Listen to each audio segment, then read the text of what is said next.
मार्गावर असून येत्या 15 जून पासून शाळा सुरू होणार आहेत.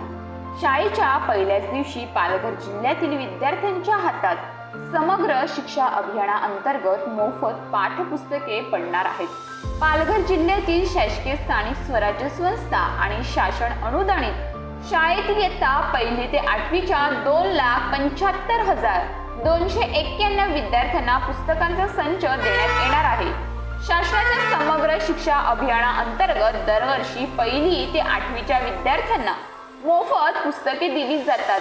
इयत्ता 1ली ते 8वी पर्यंतच्या विद्यार्थ्यांना समग्र शिक्षा विभागातर्फे विनामूल्य पुस्तकांचे वितरण करण्यात येणार आहे. यामध्ये मराठी, उर्दू, हिंदी, गुजराती भाषांच्या पुस्तकांचा समावेश आहे. 10,56,226 पुस्तकांचे 2,89,986 संच तयार करण्यात आले. प्रत्येक शाळेमध्ये विद्यार्थ्यास संख्येच्या हिशोबाने तालुका स्तरावरून केंद्र स्तरावर व शाळा स्तरावर पोहोचवण्यात आली आहेत. 1ली ते 5वीच्या संचासाठी 250 तर 6वी ते 8वीच्या संचासाठी 400 रुपयांची तरतूद प्रत्येक विद्यार्थ्यामागे करण्यात आली आहे. या पुस्तकाचा एकूण खर्च 12,84,74,567 रुपये झाला आहे. हा खर्च राज्य स्तरावरून करण्यात आला आहे.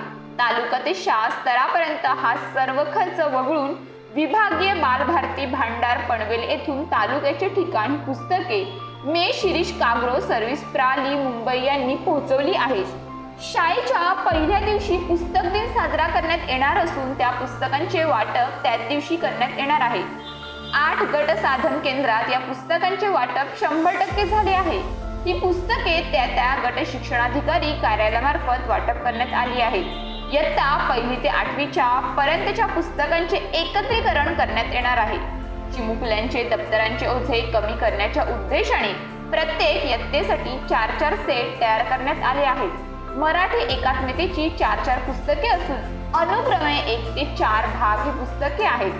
अशा अन्य 4 भाषांचाही समावेश आहे. खाजगी शाळांमध्ये विद्यार्थी संख्या मोठ्या प्रमाणावर असूनही त्यांना या सुविधेचा लाभ घेता येत नाही.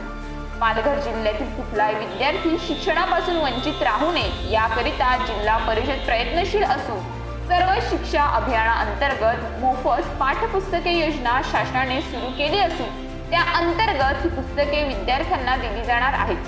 अशा पालघरच्या जिल्हा परिषदेच्या शिक्षणाधिकारी संगीता भागवत म्हणाल्या.